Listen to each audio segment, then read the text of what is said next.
Assalamu alaikum students. Today we have lecture 4 of chapter number 1 and today's topic is about Quran and biology. اللہ تعالیٰ نے قرآن میں بھی انسان کی اوریجن کے بارے میں بتایا ہے. سورہ انبیاء ورس 30 میں اللہ تعالیٰ ارشاد فرماتا ہے, Come to the page number 6 of your book.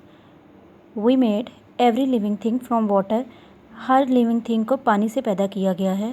We know that water makes 60 to 70% of composition of protoplasm of all living things. تمام زندہ چیزیں جو living things ہیں ان کا 60 to 70% ان کا جو باڈی کا حصہ ہے وہ پانی پر کنسسٹ کرتا ہے. The above verse سورہ انبیاء, یہ جو above verse ہے hints اشارہ دیتی ہے at the common origin of living thing in water. اس ورس سے سورہ انبیاء سے ہمیں پتہ چلتا ہے کہ تمام زندہ چیزیں پانی سے پیدا کی گئی ہیں. As Allah has ordered human beings to think at his hints given by him. اور اللہ تعالیٰ انسان کو یہ بھی کہتا ہے کہ وہ اپنی ابتدا کے بارے میں سوچے. We should study living things so that the mysteries of their origin can be revealed. ہمیں living things کے بارے میں اسٹڈی کرنا چاہیے. اس طرح سے جو مسٹریز, جو سیکرٹس, جو راز ہیں انسان کی ابتدا کے بارے میں وہ کھلتے چلے جاتے ہیں. Come to the next verse, that is سورہ رحمان verse 14. Translation, he made man from clay like potter. اللہ تعالیٰ نے انسان کو مٹی سے پیدا کیا ہے. In other words, God says, سورہ المومنین verse 14, اللہ تعالیٰ ارشاد فرماتا ہے, Then fashioned we the drop a clot, then fashioned we a clot a little lump, then fashioned we the little lump bones, then clotted the bones with flesh.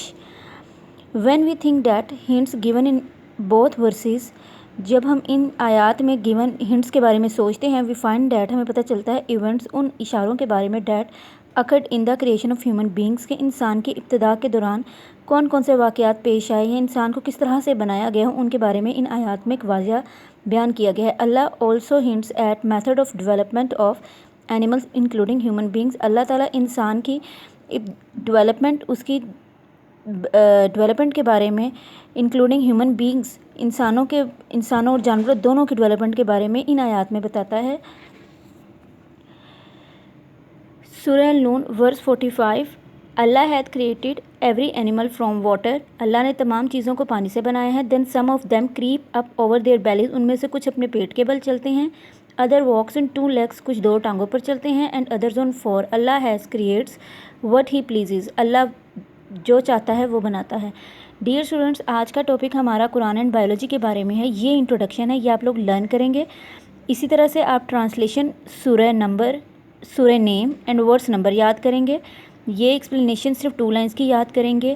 آج کا topic Quran and bio کے بارے میں ہے. یہ introduction ہے آپ کا. سورہ نیم ورس نمبر لازمی یاد کریں گے آپ لوگ, اور یہ 2 لائنز آپ یاد کریں گے. عربی یاد نہیں کرنی آپ لوگوں نے, جسٹ آپ لوگوں نے 1 2 3 4 سورز کے ٹرانسلیشن, ان کے نیم یاد کرنے ہیں. ٹل دین نیکسٹ لیکچر. اللہ حافظ.